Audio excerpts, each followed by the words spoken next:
வணக்கம். ஆலயமும் ஆராதனையும் நிகழ்ச்சிக்கு உங்களை வரவேற்கிறோம். இன்றைக்கு நாம் தரிசிக்க போறது தேனி மாவட்டம் கூடலூர் அருகே பழியன்குடி மலை உச்சியில் அமைந்துள்ள மங்களதேவி கண்ணகி கோயில்.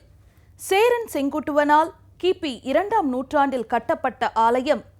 அநீதி இழைப்போரை பழிவாங்கும் உக்கிர தெய்வத்தின் வழிபாடு. வாங்க தரிசிக்க போகலாம்.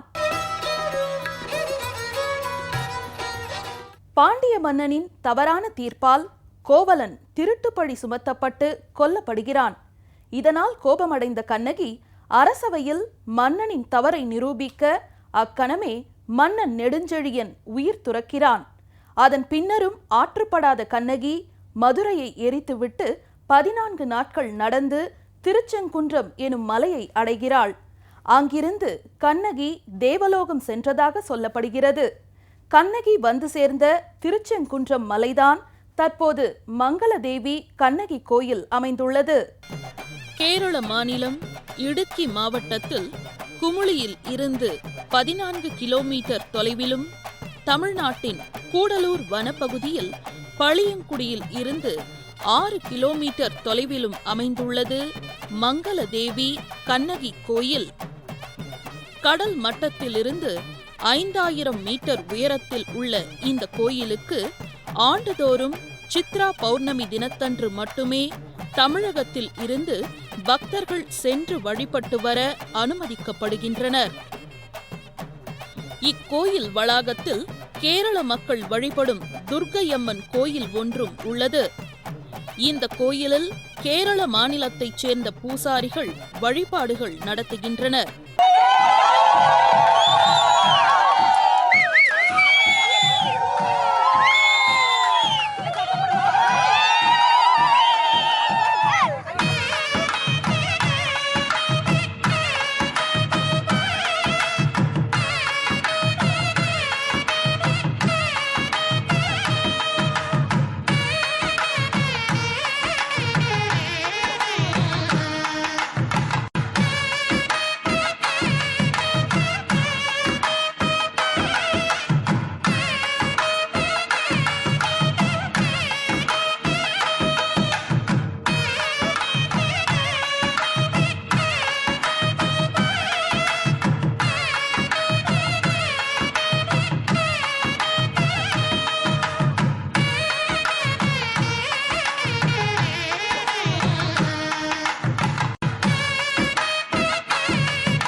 மங்களதேவி கண்ணகி கோயிலின் முகப்பு வாயில் மதுரையை நோக்கியே அமைந்துள்ளது. 1817 கிழக்கிந்திய கம்பெனி நடத்திய ஆய்வு மிகவும் பழமையானது. இந்த ஆய்வில் கண்ணகி கோயில் தமிழக எல்லை பகுதியிலேயே இருப்பதாக சுட்டிக்காட்டப்பட்டுள்ளது.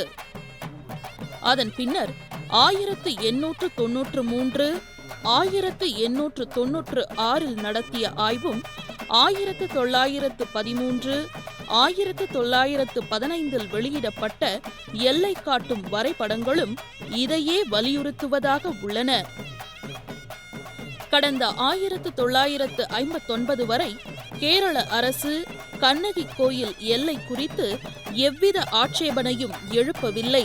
1976 தமிழ்நாடு கேரள அரசு அதிகாரிகள் கூட்டாக நடத்திய ஆய்விலும் கண்ணகி கோயில் கேரள எல்லையில் இருந்து 40 அடி தூரம் தள்ளி தமிழக பகுதியில் இருப்பது ஒப்புக்கொள்ளப்பட்டது.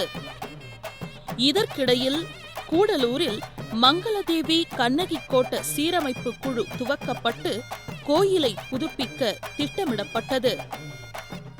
1976 இந்த சீரமைப்பு குழு கண்ணகி கோயிலுக்கு செல்ல மலைப்பாதை அமைத்து தர வேண்டும் என கோரிக்கை விடுத்தது. இதற்காக தமிழக அரசு நிதி ஒதுக்கியது. பின்னர் கேரள அரசின் முட்டுக்கட்டையால் இந்த பணி நடைபெறவில்லை. தமிழ்நாடு கேரளா எல்லை பிரச்சனையில் தற்போது மங்களதேவி கண்ணகி கோயில் சிக்கிக் கொண்டிருக்கிறது. இதனிடையே தமிழ்நாட்டில் மங்களதேவி கண்ணகி அறக்கட்டளை என்ற ஒரு அமைப்பு நிறுவப்பட்டுள்ளது. இந்த அமைப்பின் சார்பில் கண்ணகி கோயில் தமிழ்நாட்டுக்குரியது, அதை மீட்க வேண்டும் என்று வலியுறுத்தப்பட்டு வருகிறது. இந்நிலையில் கேரள அரசு கண்ணகி கோயிலை சீரமைக்க தீர்மானம் நிறைவேற்றி உத்தரவிட்டுள்ளது. 2000 ஆண்டுகள் பழமையான கண்ணகி கோயில் மத்திய தொல்லியல் துறையின் கட்டுப்பாட்டில் உள்ளது. கோயிலை பராமரிக்கும் பொறுப்பு கேரள தொல்லியல் துறையிடம் ஒப்படைக்கப்பட்டுள்ளது. கடவுள் நம்பிக்கை கொண்டவர்கள் கண்ணகியை கற்புக்கரசி என்கிறார்கள். முற்போக்காளர்கள் பெண்ணடிமைத்தனத்தின் சாட்சி என்கிறார்கள். ஆனால் இதையெல்லாம் தாண்டி கண்ணகியும் கண்ணகி கோயிலும் நமக்கு பல்வேறு விஷயங்களை தெளிவாக உணர்த்துகின்றன. அக்காலத்தில் முடியாட்சியிலும் திகழ்ந்த ஜனநாயகத்தை, எளிய மக்கள் முறையிட தகுந்ததாய் இருந்த அரசபையை, தான் செய்த தவறுக்கு மக்கள் தன்னை தூற்றுவார்களோ என்று அஞ்சிய அரசனை, தவறிழைத்தவன் மன்னனே ஆயினும் அவனுக்கும் சாபம் கொடுக்கும் பெண்ணின் வீரத்தை என நமக்கு பல கருத்துக்களை கண்ணகி கதை உணர்த்துகிறது. தமிழகத்தில் ஒரு காலத்தில் எவ்வாறு ஆட்சி நடைபெற்றது? தமிழ் மன்னர்கள் எப்படி நீதி பிறழாமல் ஆட்சி செய்தார்கள் என்பதற்கு சான்றாக இன்றும் இருப்பது சிலப்பதிகாரமும் கண்ணகி கோயிலும். அதற்காக அப்போதைய ஆட்சி மிக சுபிக்ஷமாக இருந்தது, மக்கள் செழிப்பாக இருந்தார்கள் என்று சொல்ல முடியாது. ஆனால் அப்போது அறம் கோட்பாட்டளவிலாவது இருந்தது. ஊழ்வினை உறுத்து வந்து ஊட்டும், அரசியல் பிழைத்தோர்க்கு அறம் கூற்றாகும் என்ற கோட்பாடுகளை மன்னர்கள் மதித்தார்கள். அதற்கு தகுந்தாற்போல் வாழ்ந்தார்கள்.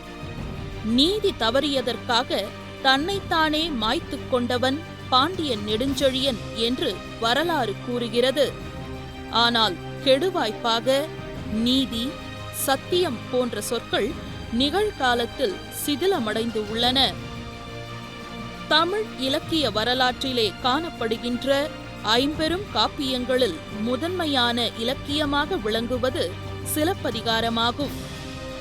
இளங்கோவடிகளால் இயற்றப்பட்ட இவ்விலக்கியம் 3 காண்டங்களைக் கொண்டு அமைய பெற்றிருக்கிறது. 3 காண்டங்களிலும் இயல், இசை, நாடகம் எனும் முத்தமிழையும் ஒருங்கே பயன்படுத்தி பண்டைய தமிழர் வரலாற்றினை சிறப்பாக கூறியிருக்கின்றார் இளங்கோவடிகள். சிலப்பதிகாரத்தில் மாசாத்துவானின் மகனான கோவலனும் மாநாய்க்கன் மகளான கண்ணகியும் மன வாழ்க்கையில் இணைந்து மகிழ்ச்சியான இல்லறம் நடத்துகின்றனர். அப்போது ஆடல் பாடல்களில் வல்லவளாகிய மாதவியின் அரங்கேற்றம் நிகழவிருப்பதை அறிந்து அதனை காண்பதற்கு செல்லுகின்றான் கோவலன். இதற்கு காரணம் கோவலன் ஆடல், இசை ஆகியவற்றில் கொண்டிருந்த விருப்பமே ஆகும். கோவலனின் ஒப்பீட்டில் மாதவியின் தோற்றம் கண்ணகியை விட உயர்ந்ததாக அமைந்து மாதவி மனைக்குச் சென்று கண்ணகியை மறந்து விடுகிறான் கோவலன். இந்த நிலையில் கண்ணகி மிகவும் துன்பமடைகிறாள். ஆனால் சிறிது காலத்தில் மாதவியுடன் கருத்து மோதல் ஏற்பட மீண்டும் கண்ணகியிடம் செல்கிறான் கோவலன். எப்படியும் கண்ணகி தன்னை ஏற்றுக்கொள்வாள் என கோவலன் நம்பினான். அதன்படியே கண்ணகியும் கோவலனை ஏற்றுக்கொள்கின்றாள். இவ்வாறு மீண்டும் வாழ்க்கையில் இணைந்து கொண்ட இருவரும் சோழ நாட்டின் புகார் நகரில் வாழ விரும்பாமல் பாண்டிய நாட்டிற்கு செல்கின்றனர். பாண்டிய நாடு வந்த கோவலனும் கண்ணகியும் ஆயர் குலமகளாகிய மாதரியின் மனையிலே தங்குகின்றனர். அப்போது கண்ணகியின் கார் சிலம்பு ஒன்றை விற்று பொருள் பெற்று வரும் பொருட்டு மதுரை நகர் செல்கிறான் கோவலன். அங்கே விதிவசத்தால் சிலம்பு திருடியவன் என பழி சுமத்தப்பட்டு கோவலன் கொலை செய்யப்படுகின்றான். தனது கோவலன் கொலை செய்யப்பட்டான் என்பதை அறிந்ததும் கண்ணகி வருந்தி துடித்தாள். தனது கணவன் கள்வன் அல்ல என்பதை உடன் நிரூபிக்க முனைந்தாள். பாண்டிய மன்னன் உண்மையை அறியாமல் கோவலனை கொன்றுவிட்ட பின் அவனுடன் வாதம் புரிந்து தனது கணவன் கள்வன் இல்லை என தனது கார் சிலம்பை உடைத்துக் காட்டி தன் கண்ணகிக்கு கோயில் ஒன்றை கட்டினான். இந்த கண்ணகி கோயில் அமைந்துள்ள பகுதி மங்களதேவி கண்ணகி கோட்டம் என்று அழைக்கப்படுகிறது. கண்ணகி கோவலனுடன் பல்லக்கில் ஏறிச் சென்ற இடமான இந்த மங்களதேவியில் சேரன் செங்குட்டுவனால் 2000 ஆண்டுகளுக்கு முன் கண்ணகி கோயில் கட்டப்பட்டதாக கூறப்படுகிறது. தற்போது தொல்லியல் துறையின் ஆய்வில் இருக்கும் இந்த கோயில் சேரன் செங்குட்டுவனால் கட்டப்பட்டது என்பது அங்குள்ள கல்வெட்டுகளின் ஆய்வுகள் மூலம் நிரூபணமாகியுள்ளது. கண்ணகிக்கு கோயில் அமைக்க சேரன் செங்குட்டுவன் இமயமலையில் இருந்து கல் கொண்டு வந்ததாக கூறப்படுவது, கண்ணகி கோயில் உள்ள குகையின் தொடர்ச்சி மதுரை வரை செல்கிறது என சொல்லப்படுவது எல்லாமே தொல்லியல் துறையின் ஆய்வில் உள்ளது. 5000 அடி உயரமுள்ள பழியன்குடி மலை உச்சியில் கண்ணகி கோயில். எந்த பகுதியிலும் பாறைகள் உடைத்தெடுக்கப்படாததை கண்கூடாக காணும் நிலை. எப்படி இத்தனை பிரம்மாண்டமான கோயில் இந்த மலை உச்சியில் கற்களால் எழுப்பப்பட்டது என்பதுதான் எல்லோருக்குள்ளும் எழும் அதிசய கேள்வி.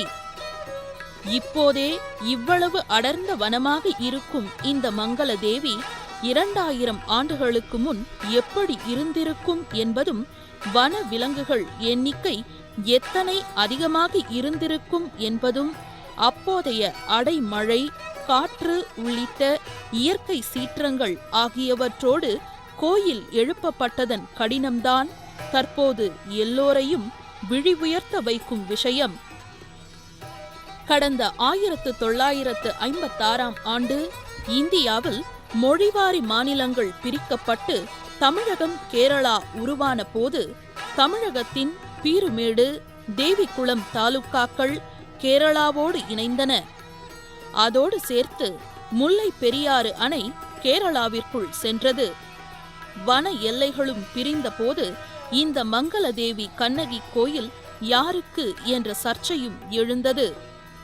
கண்ணகி கோயில் தங்களுக்குத்தான் என கேரளாவும் தமிழகமும் உரிமை கொண்டாடி வருவது இன்னமும் தொடர்கதைதான். வளாகத்தில் உள்ள கோவில்களிலானது மங்களதேவி கண்ணகி, அவரை சார்ந்த கோவலனுக்கான சன்னதி, கருப்பசுவாமி, ராஜராஜ சோழன் காலத்தில் கட்டப்பட்ட லிங்கம், 100 ஆண்டுகளுக்கு முன்பு வைக்கப்பட்ட ஒரு விநாயகர் சிலை. சித்ரா பௌர்ணமி அன்று அன்றைய காலகட்டத்தில் இத்திருக்கோவிலில் காலையில் அம்மனை அருள்பாவிக்க செய்து அவருக்கான காலை பூஜைகளை பரிபூரணமாக அம்பாள் ஏற்றுக்கொள்ளும் அளவிற்கு அம்பாளுக்கான அனைத்து பூஜைகளையும் செய்து, புஷ்ப அலங்காரம் முதல் ஆபரண அலங்காரம் முதல் சர்வ அலங்காரமும் அவள் மனதை சாந்தப்படுத்தும் அளவிற்கு நாம் கேட்ட வரம் கொடுப்பாள் என்ற ஒரு அகங்காரம் இல்லாமல் கொடுப்பாள் என்ற ஆதங்கத்தோடு நாம் வணங்கும் போது அவள் நமக்கு தேவையான விஷயங்கள் தேவையான நல்ல முறையில் செய்து கொடுக்கின்றாள். அது மட்டுமல்லாமல் வழக்காடு மன்றங்களில் உள்ள கணவனை பிரிந்து வாழும் பெண்டீர்கள் இத்திருக்கோவிலில் வந்து வேண்டி கொண்டமையானால் அவர்களுக்குரிய பிரச்சனைகள் அனைத்தும் சகலமே தீர்ந்து இல்லறம் தலைத்தோங்க நல்லறம் கொண்டு வாழ அம்பாள் வந்து நல்ல அருள் செய்து கொண்டிருக்கின்றாள். ஏறத்தாழ ஒரு 60,000-70,000 பக்தர்கள் இங்கு வந்து சேவித்து சென்று கொண்டிருக்கின்றார்கள். இதனிடையே கண்ணகி கோயிலுக்கு ஆண்டுதோறும் வரும் மக்கள் கூட்டம் அதிகரித்த வண்ணமே உள்ளது. கடினமான மலைப்பாதை என்றும் பாராமல் மக்கள் கண்ணகியை வழிபட கூட்டம் கூட்டமாக வருகிறார்கள். கண்ணகி வழிபாடு எதை உணர்த்துகிறது? கணவனுக்கு கட்டுப்பட்டு அவன் செய்யும் தவறுகளை பொறுத்து அவனுடன் இணைந்து இறுதி வரை வாழ்ந்து அவனுக்காக மடிவதையா, இல்லை அரசிற்கு எதிராக அநியாயத்தை எதிர்த்து ஒரு புரட்சி பெண்ணாக கிளர்ந்தெழுவதையா? ஏன் நமக்கு வீண் வம்பு என்று நமக்கு நாமே என்றுமே உதவாத சமாதானங்களை சொல்லிக்கொண்டு அநீதிகளை எதிர்த்து குரல் எழுப்ப தயங்கும் நிலையில் கற்புக்கரசி கண்ணகி அரசனுக்கு எதிராக குரல் எழுப்பி அநீதிக்கு எதிராக கொதித்தெழுந்தாள்.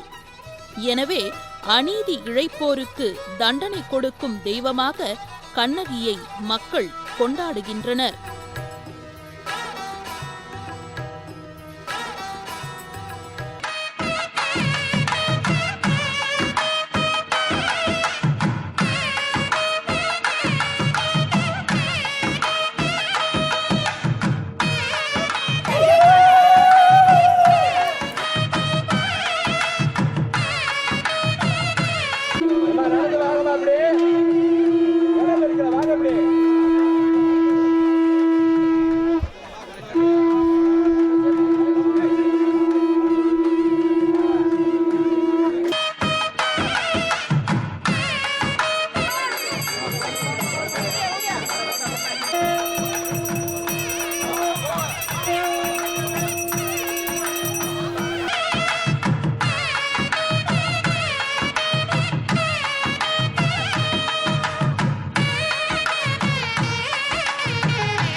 கண்ணகி கோயில் தங்களுக்குத்தான் என கேரளாவும் தமிழகமும் உரிமை கொண்டாடி வருவதால் இரு மாநிலங்கள் இடையே உரசல் நிலவி வந்தாலும் ஆண்டுக்கு ஒரு நாள் சித்திரை மாதத்தின் பௌர்ணமி அன்று அங்கு கொண்டாடப்படும் சித்திரை முழுநிலவு விழா சர்ச்சைகளுக்கெல்லாம் ஒரு ஆறுதல்.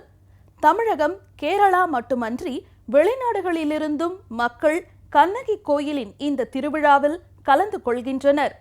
கடந்த 30-40 ஆண்டுகளுக்கு முன் 100-200 பேர் சென்று வழிபட்ட கண்ணகி கோயிலில் தற்போது பக்தர்கள் கூட்டம் பல்லாயிரக்கணக்காக அதிகரித்துள்ளது. தமிழ், மலையாள மக்கள் இணைந்து கண்ணகியை வழிபடுகின்றனர். இரு மாநில வன எல்லையில் மங்களதேவி கண்ணகி கோயில் அமைந்துள்ளதால் சித்திரை முழுநிலவு விழாவை இரு மாநில அரசுகளும் நடத்துகிறார்கள். அநீதிக்கு எதிராக போராடிய கற்புக்கரசியின் அதிசய கோயில் இது என்பதால் ஆத்திகம், நாத்திகம் என்று இல்லாமல், இந்து கடவுள் என்றில்லாமல் அனைத்து தரப்பினரும் கண்ணகி கோயிலுக்கு வந்து செல்வது ஆரோக்கியமான விஷயமாக இருக்கிறது. அத்துடன் முல்லை பெரியாறு அணை விஷயத்தில் தமிழக, கேரள மக்களிடையே ஏற்பட்ட மனஸ்தாபங்கள், போராட்டங்கள் உள்ளிட்ட அனுபவங்கள் ஆகியனவற்றை மறக்கச் செய்யும் வகையில் இந்த இரு மாநில மக்களும் இணைந்து விழாவை கொண்டாடுவது எல்லை சர்ச்சைகளுக்கு அப்பாற்பட்டு இரு மாநில உறவையும் நட்பையும் பலப்படுத்துவதாக அமைந்துள்ளது. இதற்காக கேரளாவின் தேக்கடி பெரியார் புலிகள் காப்பக வனச்சாலை விழா நடக்கும் அன்று ஒரு நாள் மட்டும் திறந்து விடப்படுகிறது. கேரளாவின் குமுளியில் இருந்து 16 கிலோமீட்டர் தூரமுள்ள கண்ணகி கோயிலுக்கு ஜீப்கள் இயக்கப்படுகின்றன. நடந்தும் பக்தர்கள் கோயிலுக்கு செல்கின்றனர். அத்துடன் கண்ணகி கால்நடையாக சென்ற வழியாக கருதப்படும் தேனி மாவட்டம் லோயர் கேம்ப் பழியக்குடியில் இருந்தும் பக்தர்கள் 6 கிலோமீட்டர் தூரம் கால்நடையாக கோயிலுக்கு செல்கின்றனர். ஆண்டுக்கு ஒரு நாள் விழா சிறப்பாக நடந்தாலும் பக்தர்களிடையே கோரிக்கைகள் பல முன்வைக்கப்படுகின்றன. தேனி மாவட்டம் பழியக்குடியில் இருந்து செல்லும் சாலையை தார் சாலையாக்க வேண்டும் என தமிழக அரசுக்கும், தேக்கடி பெரியார் புலிகள் காப்பக வனச்சாலையை செப்பனிட வேண்டும் என்பதை கேரள அரசுக்கும், புனரமைக்க வேண்டும் என்பதை தொல்லியல் துறைக்கும் முன்வைக்கப்படும் கோரிக்கைகள். இது 2000 ஆண்டுகள் வரலாற்று சிறப்புமிக்க கோவில் என தமிழகத்திலேயே இருக்கின்ற ஒரு மிக பழமையான கோவில் ஒன்று இருக்கிறது என்று சொன்னால் நம்முடைய கண்ணகி கோவில் தான். ஏன்னா இதனால் 2ஆம் நூற்றாண்டிலே கிபி 144 வருடத்திலே சேர மன்னனாக இருந்த சேரன் செங்குட்டுவன் இமயமலையிலிருந்து கல் கொண்டு வந்து கண்ணகிக்கு கோட்டம் அமைத்த ஒரு மிக சிறப்பான இடம் இந்த கண்ணகி கோட்டம். தமிழகத்திலே மிக பழமையான கோவில், சொல்லப்போனால் இந்தியாவிலே மிக பழமையான கோவில் என்று சொல்லப்போனால் நம்முடைய கண்ணகி கோயில் முதலாம் சேரன் செங்குட்டுவன் புனரமைக்கும் போது அகில உலக அளவிலிருந்து இந்த கோயிலுக்கு இலங்கையிலிருந்து கயவாகு மன்னன் வந்து வழிபட்டு சென்றான். ஒவ்வொரு பௌர்ணமி அன்றைக்கும் கண்ணகியினுடைய வளர்ப்பு மகளாக இருந்த மணிமேகலை இங்கே வந்து ஒவ்வொரு பௌர்ணமிக்கும் வந்து வழிபட்டு போன இடம். ஒவ்வொரு சேர சோழ பாண்டிய மன்னர்களும் இங்கு வந்து வழிபட்டு சென்ற அந்த மகத்தான புனிதமான இடம். இந்த கண்ணகி கோயில் வந்து 1800 ஆண்டுகளுக்கு முன்பு கட்டப்பட்ட கோயில். தமிழக கேரள எல்லையில் குமுளி அருகில் இந்த கோயில் இருக்குது. இந்த கோயில் வந்து ஒரு காலத்தில் வந்து நெடுவேல் குன்றம் என்று சொல்வார்கள். அது நெடுவேல் குன்றம் என்றால் முருகனுக்கு உள்ள உகந்த கோயிலாக இருந்திருக்கிறது. தேக்கடி பெரியார் புலிகள் காப்பகம் வழி செல்லும் போது கேரள வனத்துறையின் கட்டுப்பாடுகளும் சோதனைகளும் மிக அதிகம். தமிழக வனத்துறையும் போலீசாரும் இணைந்தே இந்த நடவடிக்கைகள் மேற்கொள்வது பக்தர்களின் பாதுகாப்புக்காகத்தான் என்பதும் மறுக்க முடியாதது. எல்லாவற்றிற்கும் மேலாக இத்தனை பழமை வாய்ந்த கண்ணகி கோயில் சிதிலமடைந்து கிடப்பது எல்லோருக்கும் வருத்தமான ஒன்று. அதை புனரமைக்க வேண்டும் என்பது அனைத்து தரப்பினரின் கோரிக்கை. இதே போன்ற வனத்திற்குள் இருக்கும் சபரிமலையில் கட்டடப் பணிகள் நடக்கும்போது கண்ணகி கோயிலுக்கும் பணிகள் செய்ய அனுமதிக்க வேண்டும் என பக்தர்கள் கோரிக்கை வைத்துள்ளனர். மங்களதேவி கண்ணகி, அதாவது கண்ணகி வந்து மதுரையை எரிச்சு விட்டு 14 நாட்கள் நடைபயணமாக நடந்து, அதாவது வைகை கரை பேரியாற்றங்கரை வழியாக நடைபயணமாக நடந்து வந்த இடம்தான் இந்த பளியன்குடிக்கு மேலே இருக்கிற மங்களதேவி கண்ணகி கோட்டம். இந்த பளியங்குடியிலிருந்து 6.6 கிலோமீட்டர் உயரத்தில் மங்களதேவி கண்ணகி கோயில் இருக்குது. இந்த கண்ணகி கோயில் வந்து சேரன் செங்குட்டுவன் வந்து 2ஆம் நூற்றாண்டில் கட்டி குலசேகர பாண்டியன் ராஜராஜ சோழனால் புனரமைக்கப்பட்டிருக்கு. இது வந்து பல நூற்றாண்டுகளுக்கு முன்னாடி கட்டப்பட்ட கோயிலாக இருந்தாலும் அதுக்கு பின்னாடி வந்து பல மன்னர்கள் வந்து வணங்கி இருந்தாலும் இடையில வந்து ஆங்கிலேய அரசு படையெடுப்புகள் அதனால் வந்து இந்த பகுதியில் கும்பிடப்படாமல் போயிருச்சு. அந்த கோயில் ரொம்ப சிதிலமடைஞ்சு ரொம்பவும் ஒரு மோசமான சூழ்நிலைக்கு போயிருச்சு. இப்படிப்பட்ட சூழ்நிலையில் இந்த பகுதி மக்கள் வந்து ஒரு 60 வருஷத்துக்கு முன்னாடி தான் இந்த கண்ணகி கோயிலவே கண்டுபிடிச்சு வணங்கிக்கிட்டு வந்தோம். அதாவது ஐம்பெருங்காப்பியங்களில் ஒன்றான சிலப்பதிகாரம், கண்ணகிக்கு ஏற்படுத்த சிலப்பதிகாரத்தில் ஒரே நினைவு சின்னம், அந்த கண்ணகிக்கு இருக்கிற ஒரே நினைவு சின்னம் வந்து சேரன் செங்குட்டுவனால் கட்டப்பட்ட அந்த கட்டடம் ஒன்று தான். கற்புக்கரசி, பெண்மையின் தெய்வம் என்றெல்லாம் பல்வேறு சிறப்புகளை கொண்டு விளங்கும் கண்ணகி நாகை மாவட்டம் பூம்புகார் பகுதியில் வாழ்ந்து பல அற்புதங்களை நிகழ்த்தியதாக சிலப்பதிகாரம் கூறுகிறது. பூம்புகார் மேலையூரில் அவர் வாழ்ந்த பகுதியில் பத்தினி கோட்டம் என்ற பெயரில் கண்ணகிக்கு தனி கோயில் உள்ளது. இங்கு ஆடி மாதம் அனுஷம் நட்சத்திரத்தன்று கோவலனால் மாங்கல்யம் அணிவிக்கப்பட்டு பூப்பல்லக்கில் ஏறி கண்ணகி வைகுந்தம் சென்ற நாள் கண்ணகி வீடு பேறு அடைந்த தினமாக ஆண்டுதோறும் கொண்டாடப்படுகிறது.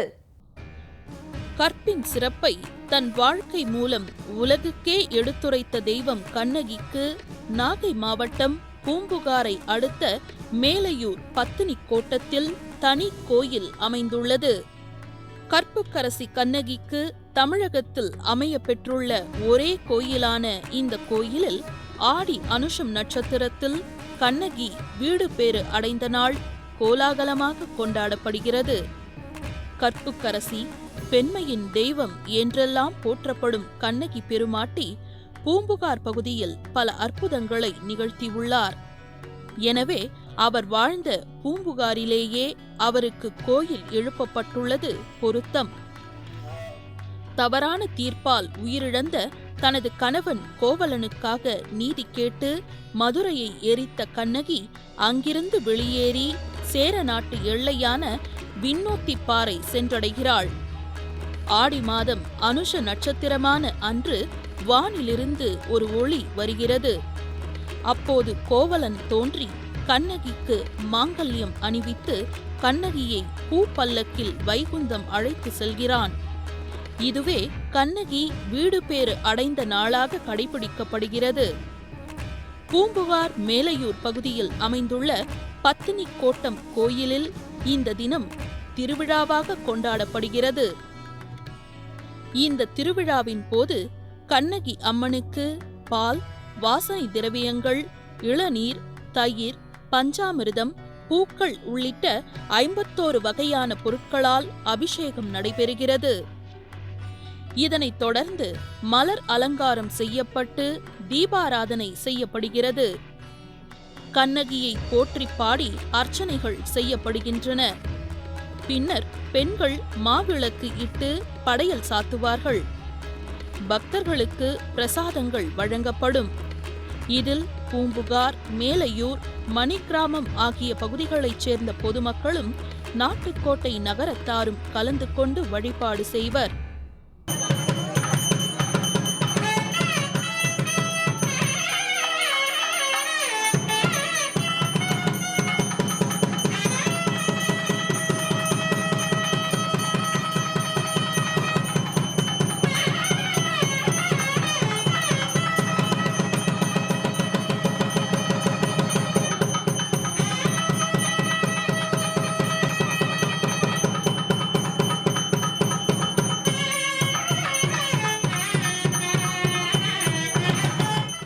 நம்மால் என்றுமே செய்ய முடியாத ஒரு விஷயத்தை கண்ணகி செய்தாள்.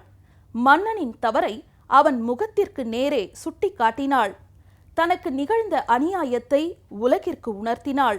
அதனால் அவளை அநீதி இழைப்போரை பழிவாங்கும் உக்கிர தெய்வத்தின் வடிவமாக நாம் போற்றுகிறோம். மொத்தத்தில் இந்த கண்ணகி கோயில் அதிசயமும் ஆச்சரியமும் கலந்தது. அதனால்தான் எல்லை பிரச்சனைகளையும் சர்ச்சைகளையும் புறந்தள்ளிவிட்டு மொழி, மதம் கடந்து பழங்கால வரலாற்றை பிரதிபலித்துக் கொண்டிருக்கிறது. அதற்கு ஆண்டுதோறும் அதிகரிக்கும் மக்கள் கூட்டம்தான் சாட்சி. இதே மாதிரி அடுத்த வாரமும் ஒரு சிறப்பு வாய்ந்த ஆலயம் குறித்த தகவல்களோட ஆலயமும் ஆராதனையும் நிகழ்ச்சியில சந்திப்போம். நன்றி, வணக்கம்.